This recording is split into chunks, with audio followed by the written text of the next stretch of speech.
Hey folks, Rob here from the Jungle Apocalypse. And before we get into this week's show, I just wanted to tell you about our special that's ending December 31st. As many of you know, the Conspiracy Channel has been working very hard to provide a platform for alternative media to escape the bounds of censorship that's happening quickly on YouTube, as we're all starting to see with this whole Pizzagate thing. So to help support this project, we've opened up a Plus membership. Now, for your Plus membership, you get access to our app on Roku or Fire TV. You get access to shows like The Jungle Apocalypse, Feet to the Fire, American Intelligence Report, Ground Zero Lounge, and more coming all the time, as well as a film archive of over 200 conspiracy and alternative media-based films. And until December 31st, you can get it for a special rate of $6 a month or $50 per year. That's a lifetime rate. As long as you don't cancel your subscription, you will keep that rate even if the price increases. After December 31st, we're going to be increasing the price to $8 a month. So if you want to sign up, now's the time. Go over to conspiracychannel.net and just click the Plus membership button, and you'll get all the information about what we offer and how to sign up. So thanks for your support. We're trying to build an awesome platform here, and it's going really well. So check it out, conspiracychannel.net. And, well, let's get started with the show. Hey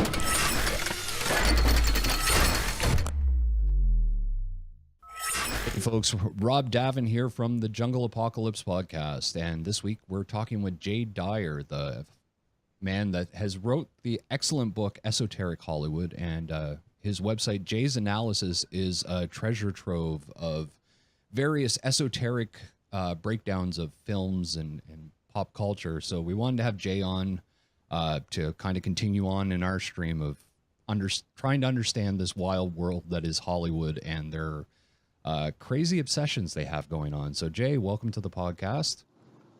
Thank you. Glad to be here. And I want to note as well that there's a whole bunch of other information at the website as well. I think there's only about 120 or 30 film reviews, and there's about 800 or 900 other posts that deal with everything from, philosophy to history to the esoteric to anything in that genre.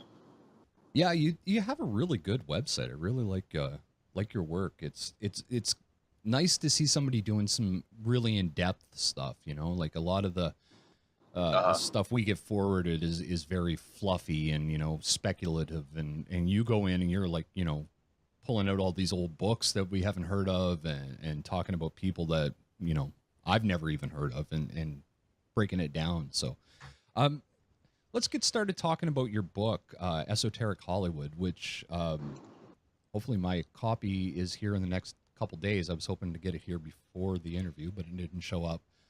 But what got you started doing this type of analysis? Well, I studied philosophy in college and in grad school, and so I'm kind of trained as a philosopher.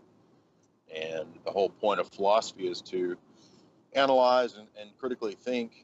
And so I also have always enjoyed the arts and acting and comedy and satire and improv and all that. So I tried to find some way that I could combine all these interests. And then, over time, as you do your college career, you are introduced to new things like the history of, say, espionage or spy fiction, or, depending on what you major in. I also studied English Lit. So I had all these interests, and I was just looking for a way for all of them to basically coalesce, and the way that I could make a career out of it, because I didn't want to do academia due to what I learned as I got older, which is that the academic realm is very controlled and it's very cliquish, and if you're not part of the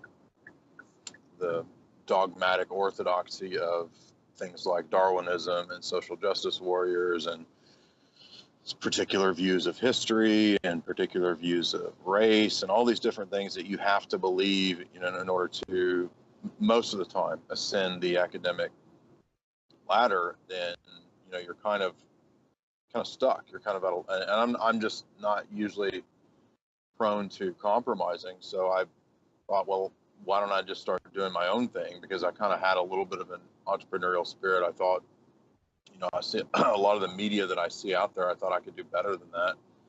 And particularly when it came to cultural analysis, pop culture analysis, things like movies and even at times literature or music, even here and there at my site. But mainly I just loved film. And so I thought, why not do an analysis in a way that nobody else has done? And so if you take college classes, you'll do these really in-depth approaches or these really in-depth analyses of anything from film to literature. And then you have to write these long papers on it. And I found that a lot of the times the papers that I was writing were interesting, not just because I think I'm so cool, but because nobody else talks about this. Like out there in media, nobody ever talks about Dostoevsky. You're not going to hear Dostoevsky mentioned on Fox News or something. So I just thought, people would find this interesting, and the worse that pop culture gets, the more it degenerates. I think the more people are going to be looking for other outlets and other ways to be entertained. Not that my book is purely entertainment, but I just think they're going to be looking for something with a little more substance, not so watered down. And I wanted to kind of provide an avenue for how to look at the arts and look at film in a new way. And what that does is it combines this sort of philosophical academic approach with a very readable, educational approach, for the man in the street. Yeah, I really like how you did your analysis of like Kubrick's work and whatnot. When you what was the first film or experience that you had that kind of opened your eyes to the fact that this is a lot of esoteric and occult symbolism that's going on in these movies in like an underlying tone? I live in a small town growing up, and so when I was in high school, there wasn't much to do. So I joined a secret society. I'm joking. That's a joke, by the way. We don't really have any secret societies in the small town, but no. So when I was in high school, there were 2 movie stores that were on the corners of my little bitty town. I guess that's like half of the town, right? It's 2 corners, but so there was you had basically VHS type rental, and there were one store had like a certain concentration on like older action movies, and then another store had a concentration on like the newer films, like at the time the mid 90s or so. So all there was to do was rent movies, or play video games or something, or play guitar. So I was more movie inclined, and my buddies and I would always sit around and watch. I think we watched probably every VHS, in both of those movie stores. And certain films stuck out even back in high school as just being really bizarre and like, what the heck is going on? So I remember David Lynch's Lost Highway. Like, we went and saw that in the theater, my buddies and I had no idea what was going on in this movie. I just thought it was just the most bizarre thing I'd ever seen. And, we watched Natural Born Killers and we're like, what is this about? Because there's, it seems to be about mass media in some way, but we didn't really have a conception of mass media back at that time. Anyway, so fast forward, and I think by the late 90s, I remember going to see Conspiracy Theory, believe it or not, the Dick Donner, Mel Gibson movie. And that one kind of stuck with me because I started thinking, well, here you got Patrick Stewart, the captain from Star Trek Next Generation, playing this MK Ultra doctor, right? And I think MK Ultra is mentioned in the film, and so even back then I was like, this is weird. What does this mean? And then as you get into the conspiracy stuff, you gradually start to figure out, hey, actually a lot of this stuff is real. It's not just fiction. And that's what happened in my 20s as I was going to college and grad school. The more that I got into taking film classes and noticing all these parallels, you just start to realize, hey, a lot of these Oliver Stone movies are based on fairly accurate presentations of real events. In some cases, other films stuck out, particularly the Kubrick ones, because I remember the first time I watched 2001, I had no idea what was going on. So what in the F does this mean? Oh, you can swear. Go ahead. And Well, I got in trouble because I told a dirty Hillary joke, and I forgot that I was on actual radio, and they got mad at me. So I was getting. So I said that Hillary got more vagina than Bill, or something like, or than. No, I said. Remember when Trump said I grabbed him in the pussy? Mm-hmm. I said, Hillary was mad because the media was mad because Hillary actually gets more pussy than Trump, or something to that effect. Yeah, not so something. when we went to the break, the guy was like, "Man, you cannot say that, dude." I was like, "Whoa, I'm sorry." Like, don't you have a delay? Can't you just beat this out? Anyway, side story. But so anyway, so yeah, there's always all these movies stick out. Certain ones in my mind, and those conspiracy theory or. And then you had The Matrix, and everybody's kind of like, "Wow, this is crazy cool." And Keanu Reeves is like, "Whoa," and he's dodging bullets. But what the heck is this? Is like it's all reality, it's a simulation. And anybody who takes a philosophy course, one of the first things that some fat nerdy guy in the back of the class is going to ask the first day is like, what if all reality is like The Matrix and it's a simulation, man? It's like one of the first. I guarantee you, if you take a philosophy class, you'll hear that. So I don't know. This conspiracy stuff was getting popular in the early to mid 2000s online, and I was listening to Alex Jones back then, and then I came across an analysis that Michael Hoffman did of the movie Conspiracy Theory. I thought, actually, there's a lot of movies that are this way. Like, it's not just this movie. There's a whole bunch of movies that there's this twilight language, as he calls it, parallel between reality and fiction. And maybe this kind of stuff's operating on a kind of meta level where, people are actually studying the possibility of manipulating people's perception of reality through fiction. And so that's what I pursued in my grad work, was that very topic. And then that gets you into figures like Umberto Eco, who's a famous semiotician, which is the study of signs and symbols. And you find out that the Pentagon and these intelligence agencies have actually studied these kinds of things in depth. Mm-hmm. So, what I believed 10 years ago about the relationship between CIA and Hollywood, if you were to tell me nowadays what I would believe, I would say future Jay is crazy. So get back in your time machine and go back to Crazy Land or something. But anyway, so yeah, I'm rambling here, but that's how I got started on it. And then after I did about 80 or 90 analyses, and I did some interviews, and Sean Stone had me on, and that got some pretty wide viewership. I got approached by the publisher, and they said, "Hey, you had an interesting interview. Do you actually have a book?" And I said, "Yeah, I could." But I didn't actually have a book, but I had like I can put a bunch of analyses. Yeah, I had a bunch of articles that I thought could go in a book, and I said, "Yeah, I think this could be a book." So that was a pretty tedious 1.5 years or so, 2-year process of putting it together and trying to tweak it and this and that. Yeah, well, it's funny you mentioned 2001, seeing it, not understanding what was going on, and that was kind of my experience too. Seeing 2001, and I'm trying to think of there's a few other movies I seen in high school, and I couldn't understand them. I'm like, I don't know what's going on here. Like, why is all this stuff happening?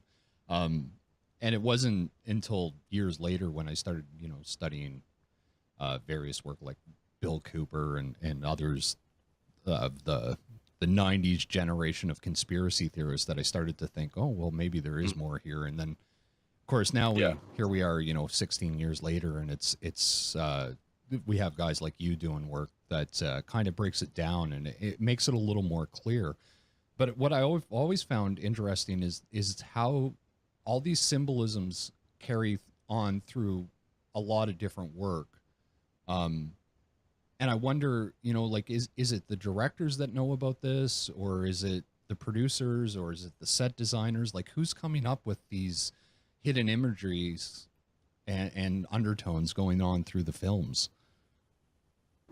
Well, I would say that it's probably a coalescence of various factors. And so there's not like necessarily one big click that says, what has to be in every single scene, because you're going to have also people just on their own that are influenced through their particular tastes and so forth. And I would say now that conspiracy as a pop culture topic has gotten so widespread that you probably have a lot of people who do graphic design or who do the computer generated imagery or whatever. They might stick things in there just because they're influenced by it. And the same phenomenon has happened in comic books. I have friends that draw comics, and they talk about, a lot of times they'll stick things in the background of the comic book on purpose.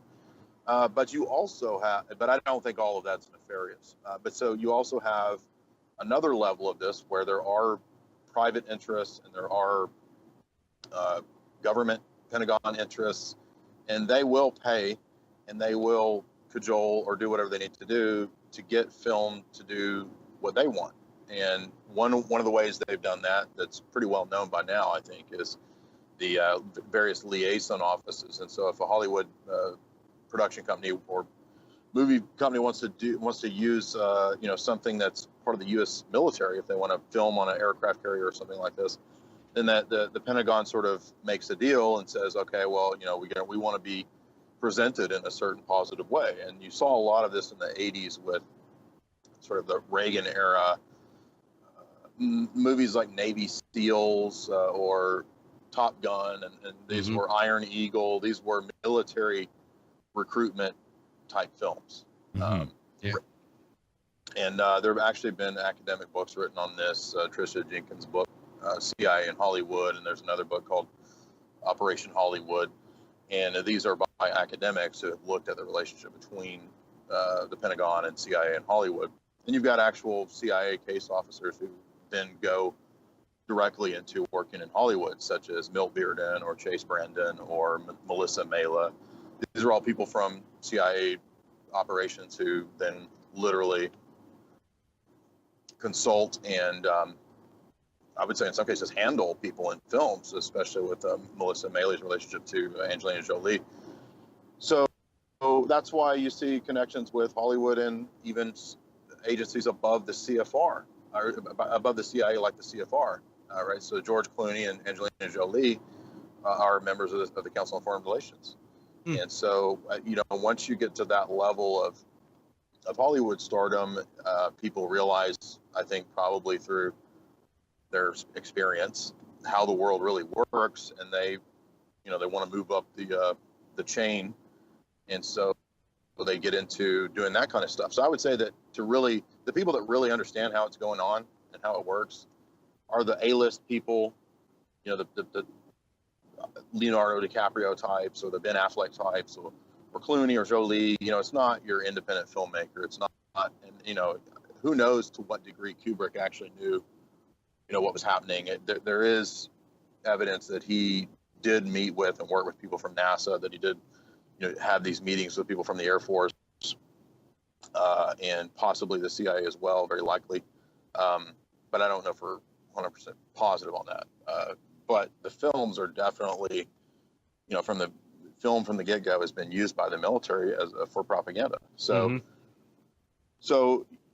there's not an easy answer to your question, but I would just say that it's a combination of factors that drives people with various motives, to put various symbols in. And sometimes it is 100% totally done for an occult agenda or for a sort of a government propaganda agenda.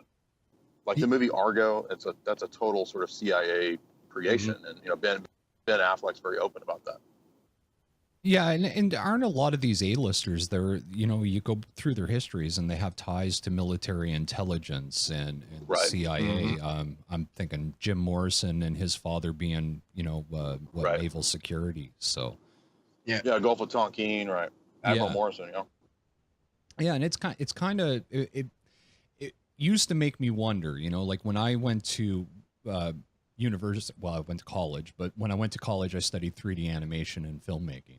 And, it's allowed me to meet some really interesting people and kind of sort of skirt on the outside of the industry. But some conversations I've had, of like, I said one time to a friend of mine who father was, you know, relatively well off. I'm sure he's very connected, and he was on his way to Hollywood. And I said, "Oh man, I should go with you. I want to go, you know, get into the industry and start working down there." And he just kind of looked at me and he's like, yeah, you're not the right type of person or something. And at the time I was kind of, you know, taken back by it. Didn't really know what he meant. Like, were you saying I wasn't talented enough, or I'm not good enough? And now looking at the position that he's in, I'm like, oh, I wasn't of the right family. You know, like I didn't have the right connections. My parents weren't, you know, military intelligence or whatever. So it's kind of interesting to see how the magicians of Hollywood are, you know, constantly scripting our narrative, and people are always falling into it. Yeah, there's a lot of examples of weird family. Well, people talk about Hollywood royalty, so you know that's a very real thing. And I'm not any kind of insider. Well, it's kind of ironic that I was talking to Sean Stone about this, because he wrote a book about geopolitics and the British Empire and the New World Order. And, you know, he's from Hollywood and he's writing this geopolitics book, and I'm not from Hollywood. And I did my thesis on geopolitics, and I wrote a book on Hollywood. So it was like totally backwards. You would think it would be the other way around, but, yeah, like, Laura Dern, for example, her I always get this mixed up. Like, her great grandfather was the Secretary of Defense. But of course, Bruce Dern was a famous actor, and then that's her dad. And so Bruce Dern's granddad was this famous Secretary of Defense guy. And then I want to say he was Skull and Bones too, but I'm not 100% positive on that. But yeah, that's a connection that you know, Dave McGowan goes into. And I you know, you can't always say that just because somebody had like a military intelligence relative. I know you guys are not saying that, but no. Sometimes people researching it will say, "Oh, well, here's his dad was in the Navy. Look at this." Well, my dad was in the Navy, and what does that mean exactly? Well, there's like tens of thousands of people in the Navy, right? My dad was enlisted. My dad was enlisted. He wasn't even an officer. So, some guy one time tried to point that out, like, his dad's in the Navy. And then there's this one guy. This is funny story. He was trying to expose me as like this Hollywood phony guy.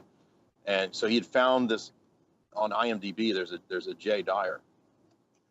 And what's funny is that if you go and look at this guy, this Jay Dyer is actually like a 40-year-old black guy. No, actually, he's probably 50, right? Because he was producing black sitcoms when I would have been about 21. And so there was this dude on the internet one time that was actually pretty well read. He was a published author. He was trying to expose me. He wrote this big expose, and he was talking about how he'd found me on IMDb. And I was like, so I'm like, so what's more likely, dude, that's a different person, or that when I was about 20 years old, I was producing black sitcoms in the 90s? Like, what's more likely there, right? Anyway, so I'm just saying that, you know, sometimes there's circumstantial evidence that because a person's family member. And that's why in my book, I do point out connections, but I also try to be reserved in, I'm not saying Dave McGowan wasn't. I think his book's great, you know, because he just kind of throws these possibilities out there. And I'm reserved, you know, in my approach to, oh, well, this guy, you know, went and hung out with this person, and so that must mean this. But you're absolutely right. You will find very bizarre family connections at times, which I would just say are pieces of evidence. You know what I mean? They can point in that direction, but they don't always necessarily have to be, because if you're from America, well, your granddaddy was probably a Mason or was probably in some capacity in the military. Mm-hmm. It's just obvious. Yeah. Anyway, that's probably off topic. I'm rambling, but no. Where were we talking? Oh, we were talking about military intelligence. Yeah. So there's so many of these, man. I remember so many examples of this. This isn't new either, which is weird. You go back to the earliest days of acting, and a lot of people would be recruited into intelligence work or into spying, espionage, because they had good skill at acting, right? And this goes all the way back to Shakespeare and the Globe Theater, and a lot of those people back then were spies who were also actors.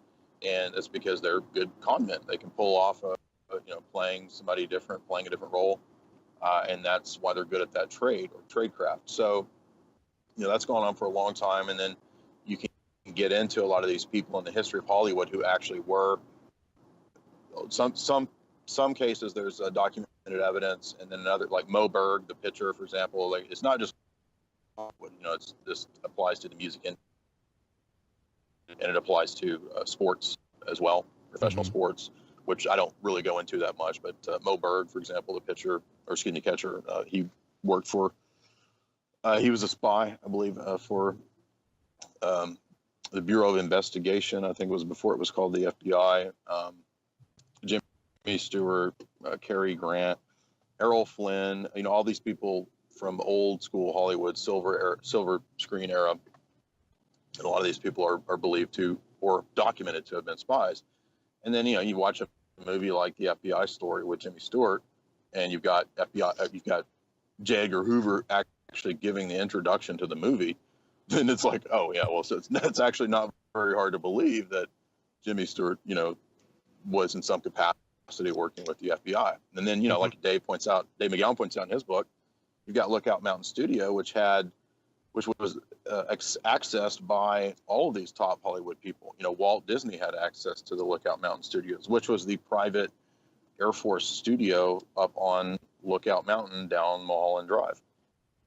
Oh, wow. Okay. Yeah. I remember hearing a story too about, Monty Hall, being a CIA assassin, and, these other a lot of it's rumors and speculation, but one thing you mentioned too is the IMDb. Well, sorry. Did you mean Chuck Barris or also Monty Hall? I'm pretty sure it was Monty Hall. It might have been Chuck Barris too. I'd actually have to go back and look at that. It's been a few years. Go ahead. I'm just going to say about the IMDb thing. I found it interesting. Of course, we'll probably get into it here later in the interview, but Pizzagate's been going on, and everybody in the alternative media is talking about it. And we had a guy go into Comet Pizza Ping Pong, or whatever the place is called, and brandish an assault rifle the other day. And now I see a lot of posts going up about him having an IMDb page. And I found it funny because I have an IMDb page. I don't, like, anybody can have an IMDb page. So I get a little leery when I start seeing these, reports of crisis actors and stuff. Like, I know they do use crisis actors. I've seen it employed myself. So, it's possible he's a crisis actor, but having an IMDb page doesn't really make it 100% or anything. No, I agree. And it's just like the case of family members being military intelligence or something. That's a piece of evidence that could point in a certain direction, or it could be purely circumstantial, coincidental. But it just depends. I mean, I agree, right?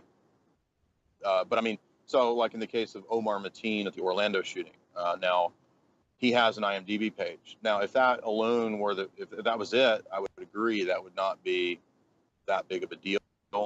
But when you look at the fact that his company that he worked for, G4S Security, is also contracted with this company called Crisis Cast that makes you sign a non-disclosure agreement, I think that begins to mount evidence to point in a certain direction.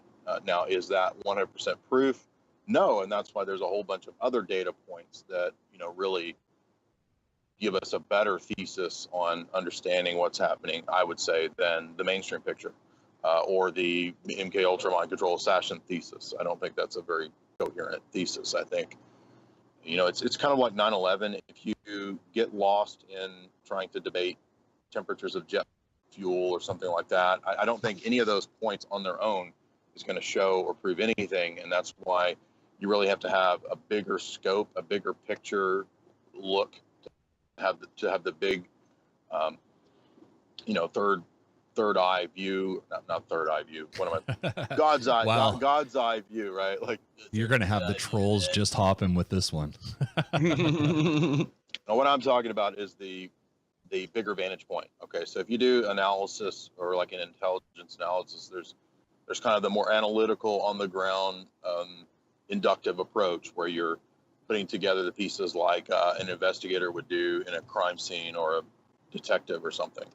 But there's also a different kind of analysis that should ideally work together with the first, which is the big scale picture.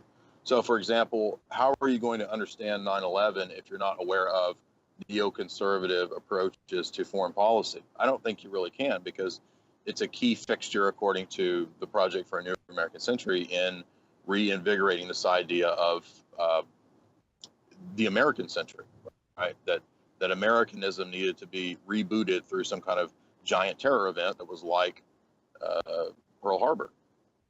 You see, that's a key piece of the picture, the narrative, that you're not going to get if you just look at the architects and engineers type approach, where you're only concerned with, the rate of speed at which a building falls. And I'm not saying those things don't matter. I'm just saying you're basically just doing this sort of masturbatory engineering circle jerk that nobody else knows what you're talking about, when the whole point of the operation was to alter the landscape of American surveillance of the population and foreign policy, which is what the documents, in other words, that should be a key piece of evidence, is the PNAC talking about what they wanted to do prior to 9/11. Mm-hmm.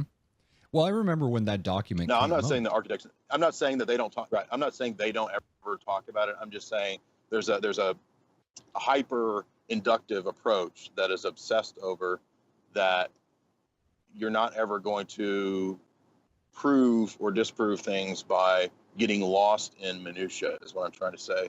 And it's the same thing with any of these things that everybody looks into. Pizzagate, the big story is actually, should be, I would say, the Clinton Foundation. It's not these outlet characters, because if you look at all these different instances of the cases that come out of Savile, of the Franklin cover-up, Sandusky, all the government in Australia, people that were involved in pedophilia, and on and on and on. It's like drugs. It's like the drug running. It's like, so what if some lower level cartel is busted somewhere? The institution is just going to continue. You see what I'm saying? Well, that's until you go after the things that are really running it. And now how that's done, I don't know how you go after the Clinton Foundation. Well, I don't know if you really can, but that's an interesting point. Is that we tend to, as conspiracy theorists, or that's what I consider myself anyway. We get bogged down with these little details and focusing in on, okay, was it hot dog? Does that mean underage boy or whatever? And we failed to look at the bigger picture of, hey, look, the Clinton Foundation was caught doing all kinds of horrible things in Haiti. We had people that were caught red-handed stealing kids coming out of Haiti. There was the reports years ago of I think it was DynCorp, or it was one of the big corporations having, plane loads of children from these third world countries being flown around the globe. So we've known, anybody that's been doing this for quite some time is knowing that this has been going on, and there's been plenty of evidence come out over the years of what was going on. But now we're bogged down with this Pizzagate, and everybody's focused in on these two pizza joints in DC that maybe they're involved, maybe they're not involved. It doesn't really matter. Even if they do hang those guys out to dry, if they hung Podesta out to dry, it isn't going to change anything. It's still going to continue going on. Right. Exactly. And it also has, I've done some, looking into WikiLeaks and analysis of WikiLeaks over the last few years. And you have to always, whenever there's a giant leak, you always have to wonder about the timing, and you have to wonder about why the leaks are let out. Now, that doesn't mean that everything in the leak is fake or false or made up. It just means that there can be ulterior motives for why a leak happens. And great example of this is if you look at I write for 21stCenturyWire.com, where run by Patrick Henningsen. If you look at the articles at 21 Wire that were done some months ago about the Panama Papers leaks or whatever, this was this obviously targeted leak. And when you look into the background, this is like Soros-connected foundations are leaking this information, and it's only targeted in this case at Putin. Now, now maybe there is corruption going on like this, but the question is, why is this leak only targeted at Putin? So we know from the Franklin cover-up that the situation like Pizzagate is not partisan. It's not just Democratic people. It's bipartisan corruption. I mean, how many of the Republicans have been caught,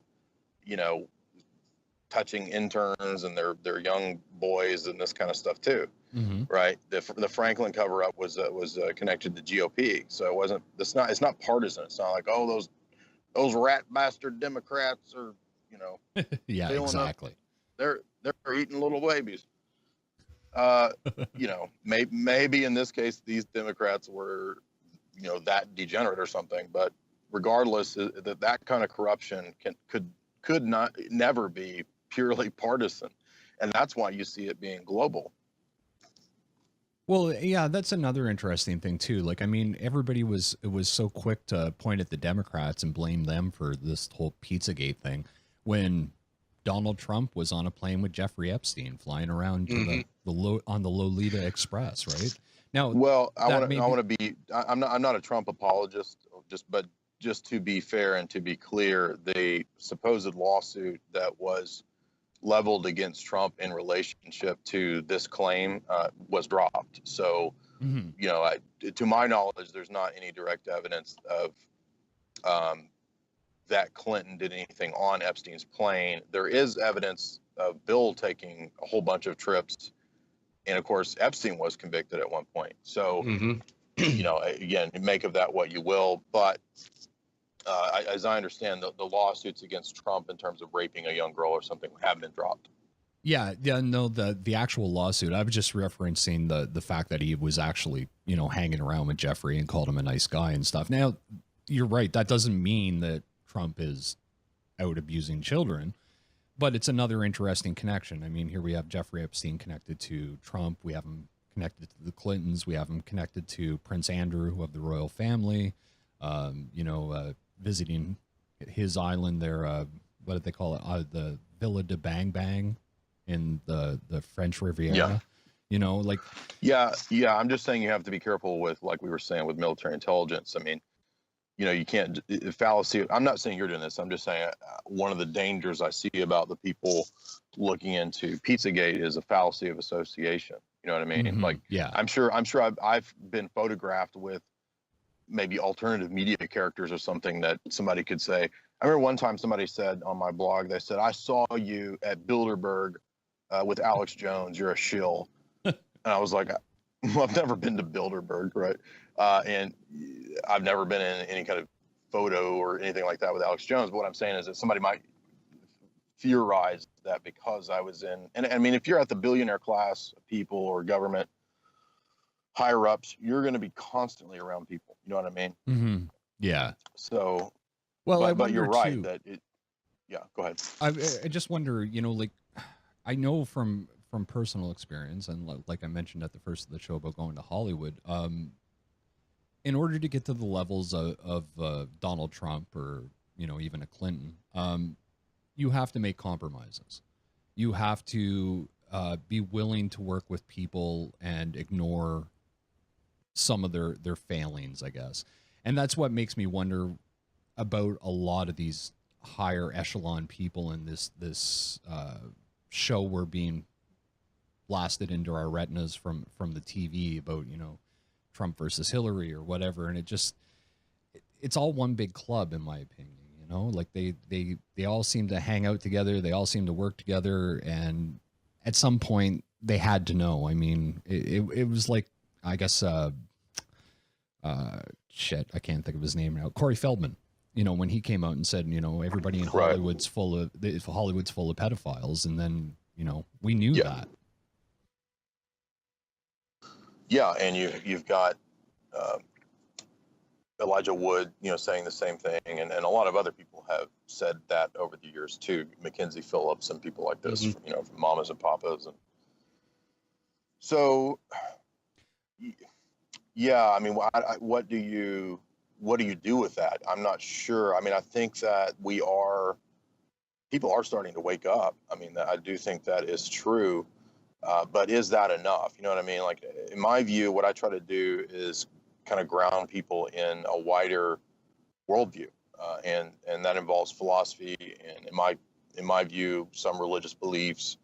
Because I think that if you just present people a bunch of facts, or say with Pizzagate, if you've already demoralized a population and brainwashed them to a certain level to where they don't even have like a moral compass or benchmark in any sense, pretty much, then all releasing this kind of stuff does is further traumatize or further desensitize. Mm-hmm. Now, I'm not saying that people shouldn't look into Pizzagate. All I'm saying is that, or that it shouldn't be talked about or looked at or something like that. But I'm saying that you have to be leery of the fact that the establishment knows how to use media to lead people down false leads, false trails, and into deception down the road. Now, that doesn't mean that Pizzagate's not true, but what I'm saying is we're going to be told, and this is something that we've been dealing with at my website lately and at 21st Century Wire, is that we've been told that there's all these fake news stories now, and what Facebook and Google are going to have to do is to curate this news. Obama's talked about it in several speeches. He's going to have to work with Facebook and Google to filter out unapproved news sites, and one of the sites that I write for was listed at the top of that list. Mm-hmm. So this affects me directly. You know, I mean, I'm not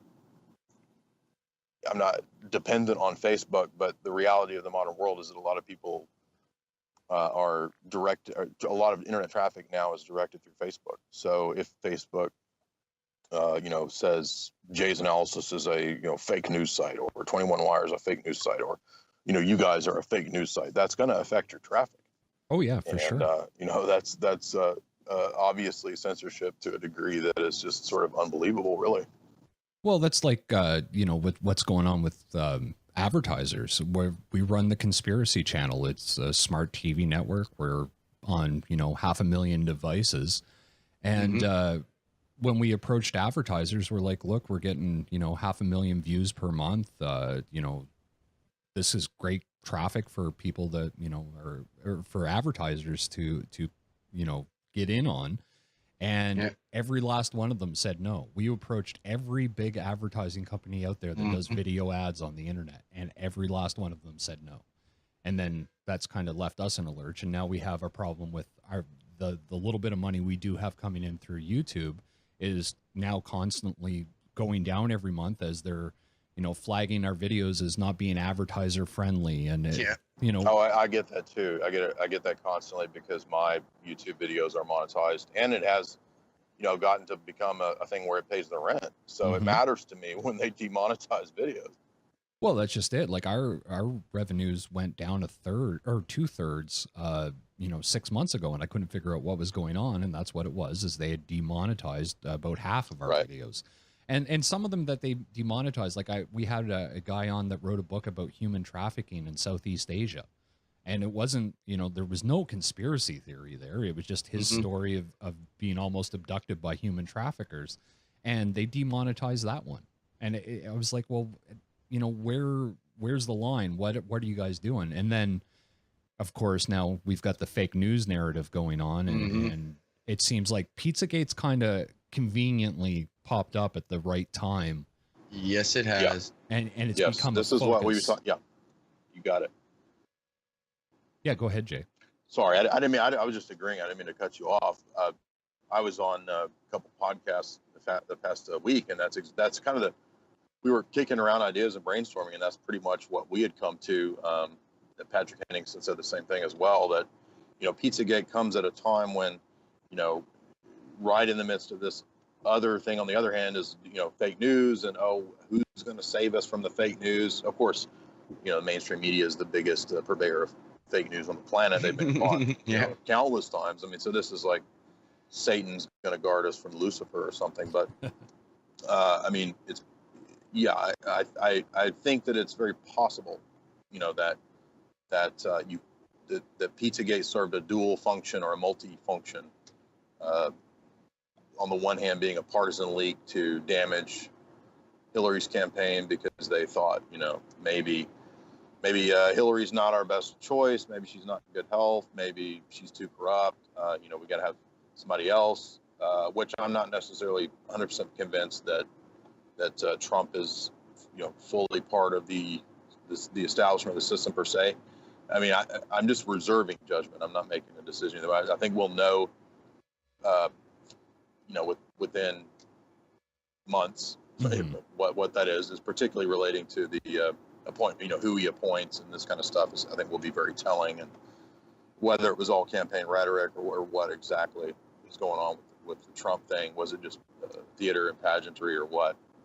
But yeah, I think that our noses are sniffing in the right direction to consider that Pizzagate is probably time released also in relation to fake news, because if you recall, they were saying, oh, Donald Trump got elected because of fake news. Yeah. Literally saying this, which is utterly ridiculous. I think these things are probably all connected. You're right. Well, I know, like I'm a big student of Bill Cooper, and I guess that kind of gives me hesitation for when any of this stuff comes up that, we might not actually see what's going on behind the scenes and why we're being pointed in those directions. I mean, it was like Jay-Z running around throwing the triangle up all the time. It was kind of like, okay, well, maybe he is Illuminati or, some secret cult, but chances are he's just using it as a symbol because he knows it's going to get a lot of internet rumor going around, and that's going to increase his album sales, etc. So we always have to be very leery of such things, especially when we're dealing with Hollywood, who, I mean, they're the masters of fiction. So we should be really careful when anything comes out of the mainstream media or is pointed to by the mainstream media as some sort of conspiracy theory, because that just eggs us on to investigate it more. Mm-hmm. Yeah, the establishment loves conspiracy theories. Now, I'm not saying that everybody who's a conspiracy theorist is part of the establishment, but I'm just saying that the government and spies love conspiracy theories because they can be useful.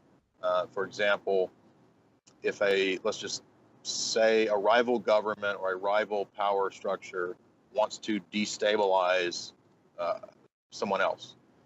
Well, what they might do is promote, say, conspiracy theories in that culture or society about a leader. We see this about Putin. All right, that Putin's doing this.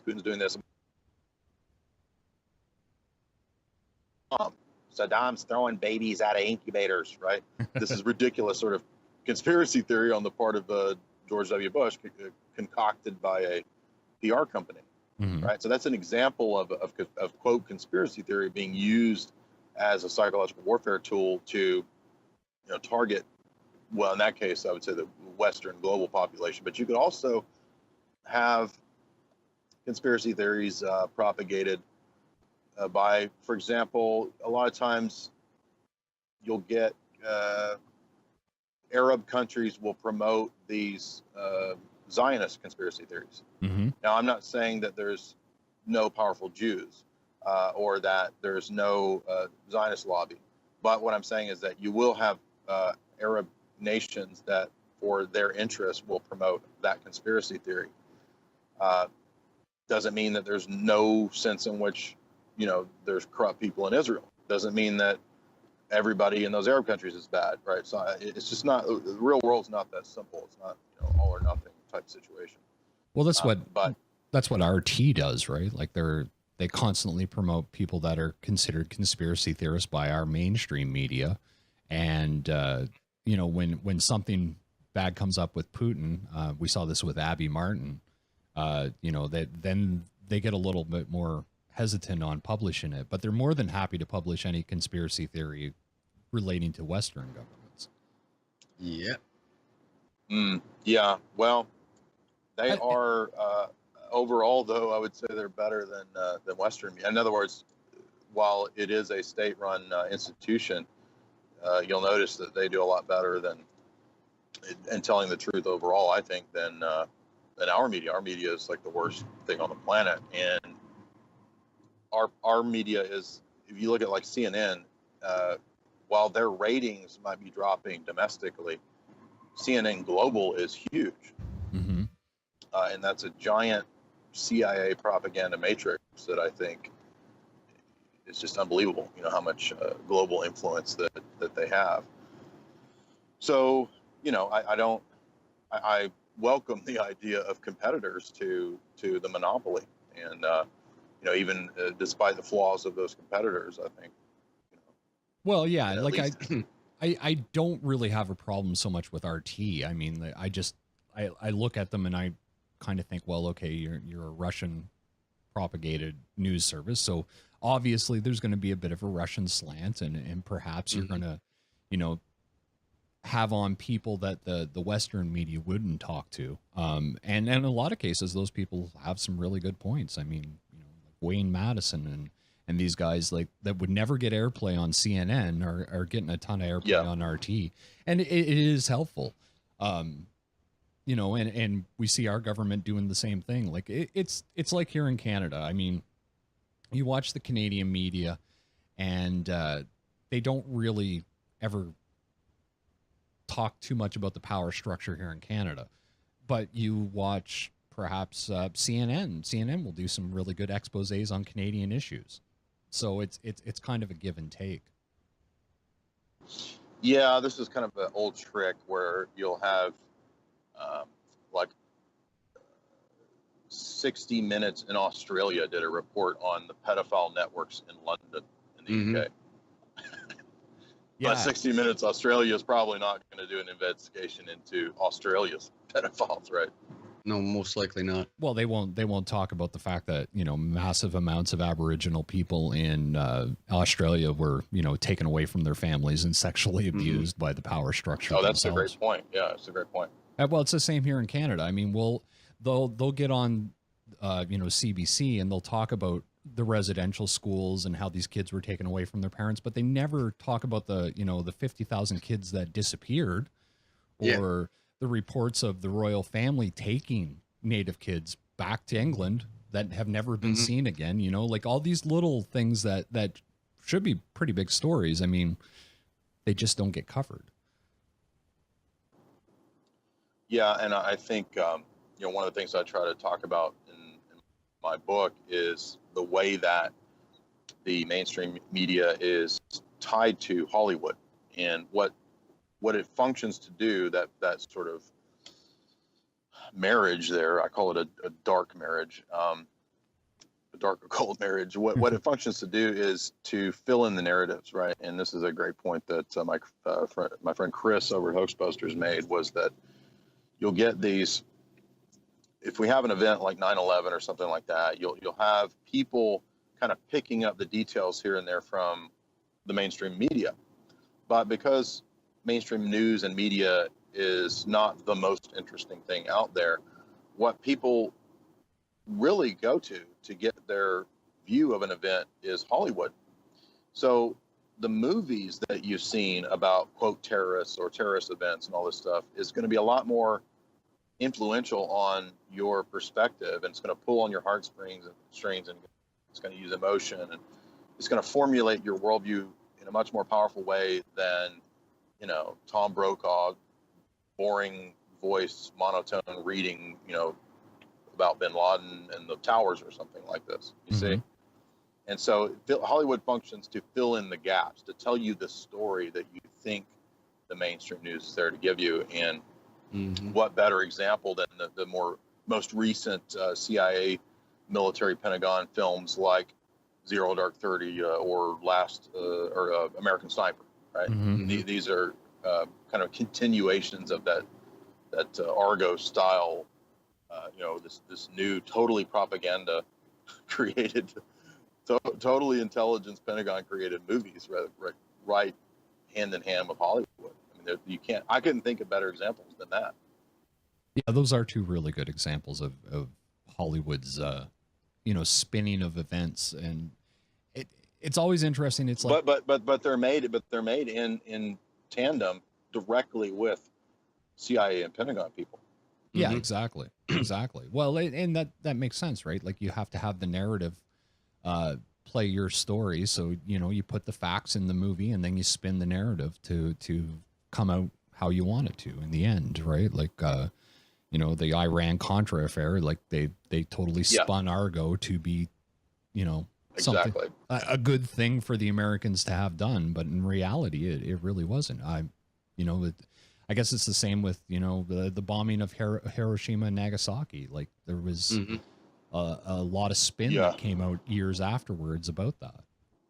Well, the irony about Argo, that one of the things I think is funny about it is that the storyline itself is that the cover that the CIA is going to use is is filming of a bad movie, right? Mm-hmm. The filming of a bad movie covers for the operation. Mm-hmm. Now, the funny thing is that in reality, that's what Argo is. Yeah, exactly. You follow me? Yeah. Argo is the cover for the CIA disinfo operation that is the rescuing of these people from the embassy as an October surprise, you know, against the Carter administration or whatever, which I'm not sure I totally buy that, because in the Carter administration, you know, the Reagan administration and the Carter administration, they might have on the face been at odds regarding the policy towards the Iran and the Ayatollahs.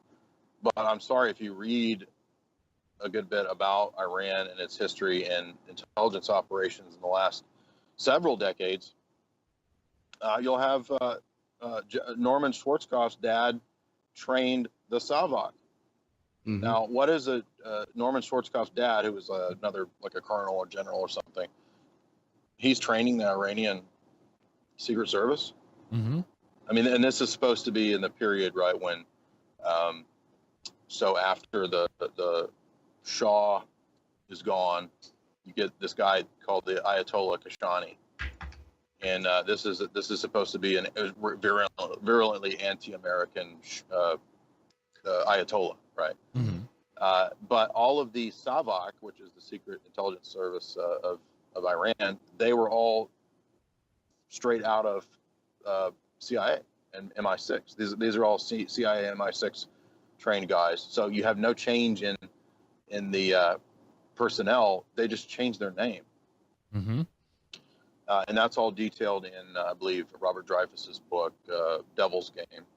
And so you read a lot, you know, you start picking up on these little details like this, and it's like, well, wait a minute. So we're still, throughout that whole period, is what I'm trying to say, that Western intelligence was secretly, you know, kind of dealing in the background with these Ayatollahs who are supposedly, you know, they hate America and all this stuff, which, you know, I'm dubious. Well, yeah, I mean, it's like how these little dictators like Kim Jong-un trained in Western civilization or in Western universities, right? Like, yeah, and you look, and that's not just him. It's almost all of them. All their kids go to, you know, Western-based schools. They're going to London, they're going to New York, whatever, and they're living there, and nobody seems to know about it. And then, you know, flash 10 years, and they're the dictator of their country. Yeah, he goes to a Swiss boarding school that a lot of CIA kids go to, right? Children of CIA people go to the Swiss boarding school. Oh, it just happens to be where Kim Jong-un is at, and well, maybe that's just because it's prestigious or something like this. Or no, I mean, if that was the only thing, then great point. As we said before, that would be merely circumstantial. But when we look at the whole apparatus of what North Korea is supposed to be and what it's presented as, I view it very similar to Castro's Cuba. You have all these pieces of evidence, all these bizarre oddities that you can't explain by this traditional, you know, good guy, bad guy dialectic. You know, good East, bad West, good capitalist, bad commie. None of this makes sense in either of these cases of the boogeyman, just like with bin Laden. So I view Kim Jong-un and Il, just like Castro, just like bin Laden. Those theses make a lot, not feces, but theses make a lot more sense to me, even though I guess it could be called feces. Yeah, well, it should be called feces. Right. Yeah, no, I found that interesting. I seen you posted something about the Castro having, you know, been involved in movies and working in Hollywood prior to him becoming this revolutionary in Cuba. Exactly. You know, like obviously they're controlling, and we know they're doing this. We know they're going in and utilizing regime change and whatnot. So why wouldn't they be putting, we know they put in their own puppets. So why wouldn't some of these guys have trained in the U.S. and been set up by the CIA to become these, fantastical dictators that everybody fears? Yeah. But you've always got to have an enemy they're, when you're running a military exactly. industrial complex. And you also can start to pick up that the boogeyman bad guys appear at strategic locations in certain continents and in certain regions. So Castro, according to the really, really excellent analysis of Servando Gonzalez's book, Psychological Warfare in the New World Order, he's analyzed Castro his whole life, and he's really proposed this thesis and documented it well, I think. He says, look, if you go back to the beginning of Castro's political life, when he was 21 or 22, and this is actually on the CIA website, declassified, he was at the Colombian Bogotazo riots provocateuring. And what happens there? Well, they get rid of the guy who, Gaitan, who's going to be the, nationalize the resources and all that. And this overthrow just happens to benefit the CIA in that region. And this kicks off the Cold War in Central and Latin America. So there's Castro playing a central boogeyman role for CIA operations there. You have the same pattern, I would say, with North Korea and that region. This kicks off a new boogeyman there. You've got various other tin pot dictators you could point out all over the place, like you're saying, right? I mean, there's a whole bunch of examples of this, and I list that in the video that I did about Castro. And you'll notice that same pattern with a lot of these characters. Same patterns in the Middle East, right? You get these threatening dictators and monarchs or whatever, and they have these really shady backgrounds. And what does Hamid Karzai in Afghanistan come out and say? Oh yeah, the CIA runs the drug trade in Afghanistan. Well, duh. I mean, there's like Geraldo's going and interviewing the troops while they're sitting there guarding the opium. Mm-hmm. Yeah. Well, that's just it. It's all a show. It is. Every last little aspect of what we think of as modern civilization, or at least modern. I don't know. I don't want to say. Yes. You know what I mean, though. But it's all been set up. Every last little aspect of it seems to be this narrative that we play by. I mean, it's like here in Canada, we elected social justice warrior extreme here, Justin Trudeau, and he's selling weapons to the Saudi regime. Real hardcore weapons. I mean, here in Canada, everybody thinks of Canadians as these sleepy little people in the north. They say sorry too much. We're so polite, but they don't ever investigate the fact that all the United States smart bombs, most of the guidance systems are made in Canada. Mm-hmm. All the biological warfare research that's been going on, a lot of it's done here in Canada. Yeah. Hold up, Rob. Okay. There's Barack H. Obama. Oh no. Now listen, Rob. I understand. I understand you feel cheated. Okay. But the real deal here is we've got to have sensible gun control here domestically. But I'm gonna run guns down to Mexico. Okay? now you might think that's a contradiction, but Rob, I assure you it's not. Now I studied constitutional law, and it's constitutional. I just had to break into your Obama is spot on. I love it. It comes and goes. Sometimes it's better than other times. I don't know, but you got to get that. He's got a really little. He's got these little inflections he does, kind of at the ends of words. Mm-hmm. Yeah. And it depends on what audience he's in front of, right? If he's talking to a black audience, he's got a little more soul, But if he's talking to a white audience, it's a little more clarified, I guess. Yeah. That's awesome. Fuck. Now I've lost my train of thought. Oh, I you know what? But you know what? What I wrote about in the book is that point that you were making, right? That that it's all kind of theater, and that's what I noticed. I was like, man, you know what? Hollywood has had so much of an influence. Like, there's probably just no way to calculate it because it's global. Hollywood's not just America. Hollywood is, people in Pakistan watch James Bond movies. Mm-hmm. So, I'm not 100% positive this is true, but when I was doing research into Bond, I remember reading that the Egyptian intelligence services, they have used Ian Fleming's novels in their training and research. Now, I wouldn't be surprised. Now I'm not saying that they do that because like all the Egyptian agents are going to try to be James Bond. No, what it means is that they are looking at and understanding spy culture through the lens of Ian Fleming, and just take spy culture. Like, that alone is something that Hollywood and fiction writers basically brought into reality that you never had prior to probably World War One. After World War One, British fiction writers, spy writers, really start churning out these novels,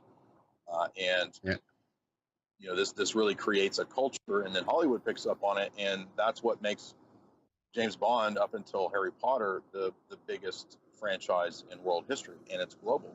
So this is just incalculable influence through this medium of Hollywood movies, and that was the main reason I wrote the book. Is that the more that I looked into these things, and you don't even realize it. Like, product placement that begins with James Bond, with Bond, having certain drinks and vodka, and Sean Connery promoting certain watches, and the Aston Martin and the Walter PK and all this stuff. That's interesting. I never really noticed that part about the product placement starting there. I know I see product placement everywhere. It begins with Bond, according to my research. That wouldn't surprise me. I know, like, here in Canada, our intelligence service, like, even when I was going to college in the 90s, there was no official intelligence service for Canada, though we've had one since World War II called CSIS. And then we found out that there's actually like 3 different intelligence agencies working in Canada. And the other 2 we're not really supposed to know very much about. Even CSIS, we don't really know what they do. They won't tell us anything. And the only thing we know seemed to all come out after a lot of the big spy movies started happening, and then it slowly leaked out. Oh wait, well, yeah, we do have a spy agency, but we don't really do much. So even though I was told, like, when I was doing my first year in college, I was doing application programming, and my instructor told us about Echelon then. That was 94, 95. And explained to us how it worked, what they were doing with it, how every email, phone conversation, fax was all being recorded. There was a big data dump of it. And it was another 15 years before it actually became public. So I think a lot of this stuff is dropped into movies and dropped into pop culture, so that when it is exposed, we're like, oh, that was just in that movie 10 years ago. Yeah, that's probably a couple chapters in my book where I deal with that notion, and what is predictive programming, and I think it is kind of a conditioning technique mainly. That's the most useful aspect to what the internet has donned, predictive programming, or Alan Watt or whoever, right? You have to give people credit, or they'll get mad, right? Yeah, well, hi folks, I'm Alan Watt. I once saw a woman float down the stairs. Anyway, so what were we talking about? It's conditioning, and the most of the conditioning I would say now is focused on the sci-fi type stuff, where I've consistently seen this pattern of the AI bots being presented as having more humanity than humans. This is like constant, and this is the whole theme of Westworld, which is, everybody's watching Westworld now. The whole point of it is that the humans are these nasty, brutish, vile creatures, and the bots are all noble and all this kind of stuff. And I just think that this is the next phase of conditioning people. I don't believe that bots are going to be conscious and coming to life or anything as ridiculous as that. But I think they're going to use it as a means to dehumanize humans and to further destroy the notion of what a human person is and human rights and so forth. Although I don't mean that in the traditional Enlightenment sense of human rights. I mean it in the more classic religious notion of what a human person is. So what the establishment wants to do is, through all this transgender stuff and through all the transhumanist stuff, is take it to the next phase, the next stage, where just like there's 60 or 70 genders supposedly in different places, like Germany or something, they're going to start saying that what it means to be a person is also a limitation, and that you can't claim any special status, right? It'll be called human privilege, right? Oh, that instead of white privilege or something, it'll be human privilege. And who are you to speak evil of the bots or the androids or the cyborgs or the people with the robot hands or something like this, or the guy who's married to his his sex bot? Like, who are you to say that that's not marriage? And this is all just total mind control.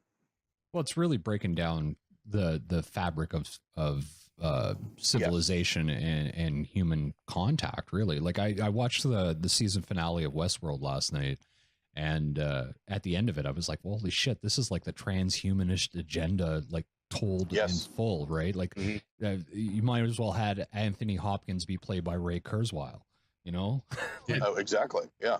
It was I don't want to say too much because I'm sure this will be up before some people have seen it, so I don't want to give any spoilers out, but yeah, you should watch the last episode for sure. One thing you mentioned, and I guess we'll probably just wrap up on this one, but Harry Potter. Now, Harry Potter has been just marketed to hell everywhere you turn, even now after it's been out for how many years, and now we have the new film Fantastic Beasts and Where to Find Them.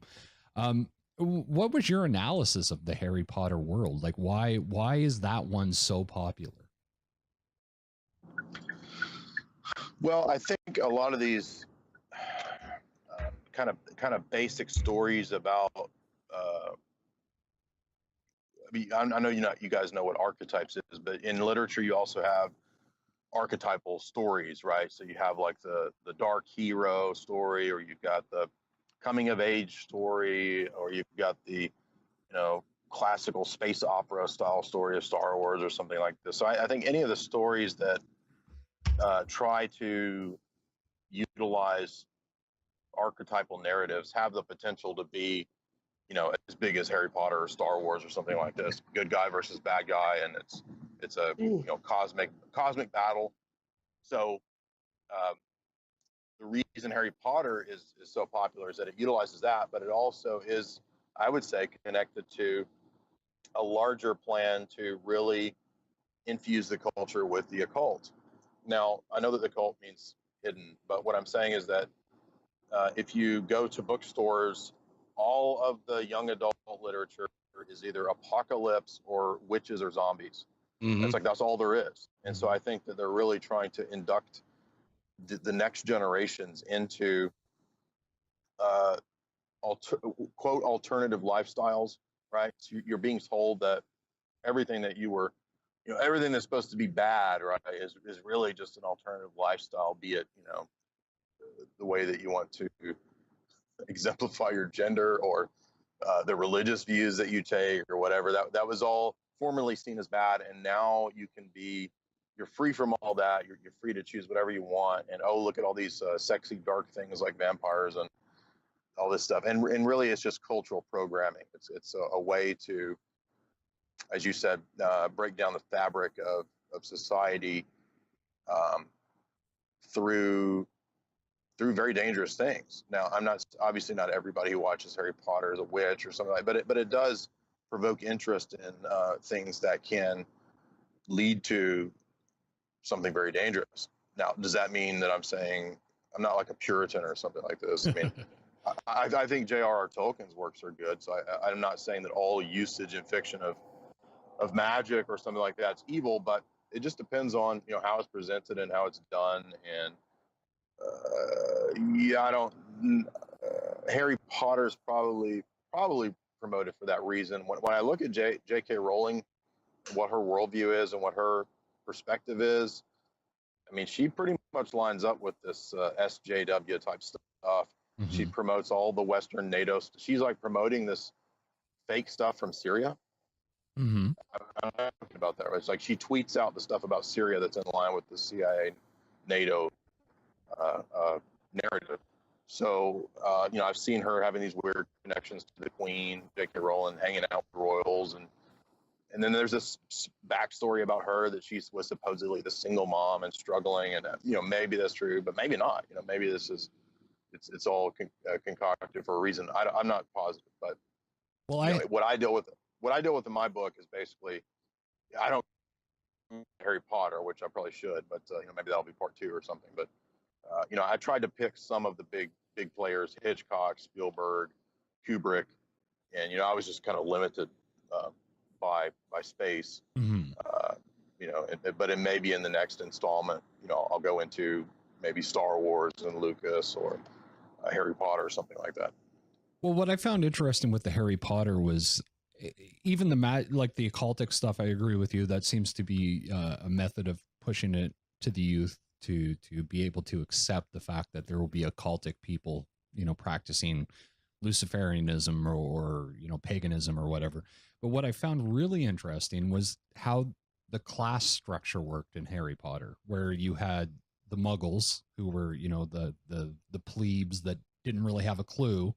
And then you have this magical group that exists alongside of the Muggles that they don't know about. This whole secret society of witches and warlocks that go to these special schools that, they have their own special groups. They have their own special code words. They have their own special initiations and rituals. And that's right. That to me, it was kind of like it was predictive programming in the fact that as time goes on, we're starting to learn more about secret societies. Now, I mean, 200 years ago, the Masons were truly a secret society. It could get you killed to talk about it. Whereas these days, almost everybody knows a Mason, I just always found that part of it interesting. And something I probably should actually do some research into. One of the things I write about in my book is this notion of theater of cruelty and revelation of the method, right? And this is also from Michael Hoffman's books. And what you get with that is this idea that once you've debased the culture to a certain degree, you can go ahead and come out of the closet, so to speak, in terms of your occultic penchant or your sexual penchant or whatever it might be. And this is the whole idea of the externalization of the hierarchy that you get Annie Besant and Blavatsky talking about, is that once they had re-engineered society to a certain level, they could go ahead and be open about, their formerly persecuted views, so-called. Mm-hmm. So, but the theater of cruelty idea is that you can traumatize people through mass media and through Hollywood and these different outlets. And I think that is part of its role, is to, what in the conspiracy world we think about as MK Ultra or trauma-based mind control for some individual. I view it as ultimately being the attempt to do it on the mass mind, right? Mm-hmm. To traumatize the population as a whole, just to fracture their psyche through the mass media as a whole. And that's what a lot of this stuff is designed to do.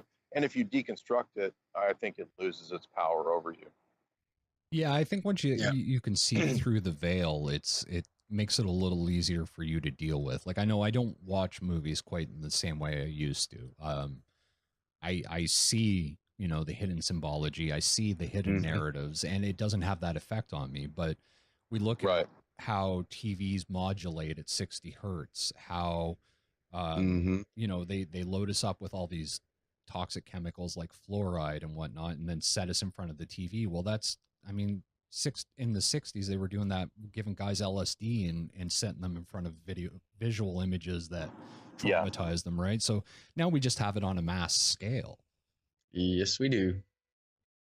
Yeah, that's what Clockwork Orange shows. If you remember the scenes when they're forcing Alex to watch all these traumatic, images on the screen.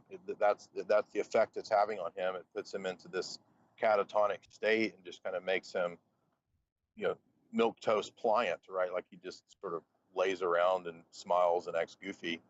And the whole intention was to breed out of him his rebellious streak, right? Mm-hmm. And it works.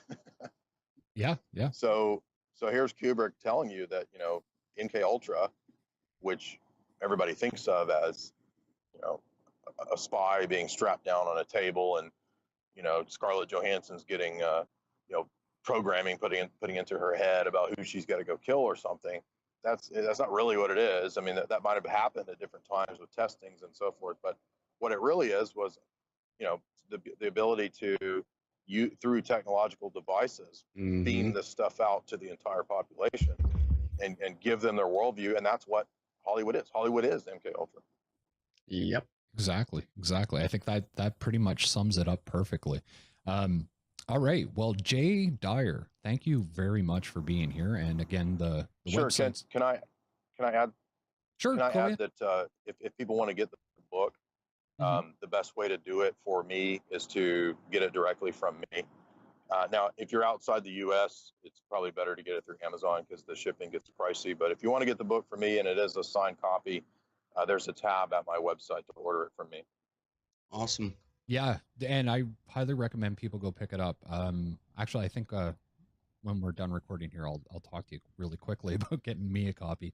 But you can find all Jay's work at jaysanalysis.com and 21st Century Wire? Yeah. Yeah, I always just click the links on Facebook, so I can never remember the domain name. And the great sites, great analysis, and Jay, it's been a real honor to talk to you. I really do enjoy your work, and I hope that over the next few years we can get together and do this a few more times because I think we're heading on some interesting conversations. Absolutely, anytime. All right, thanks a lot, and we'll be right back, folks.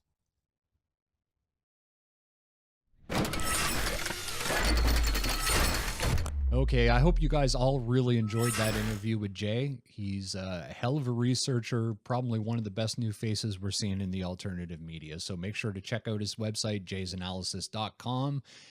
And because it's Christmas time, we want to do a giveaway. So if you want a copy of Jay Dyer's book, Esoteric Hollywood, plus a 1-year subscription to the Conspiracy Channel, all you have to do is create a meme.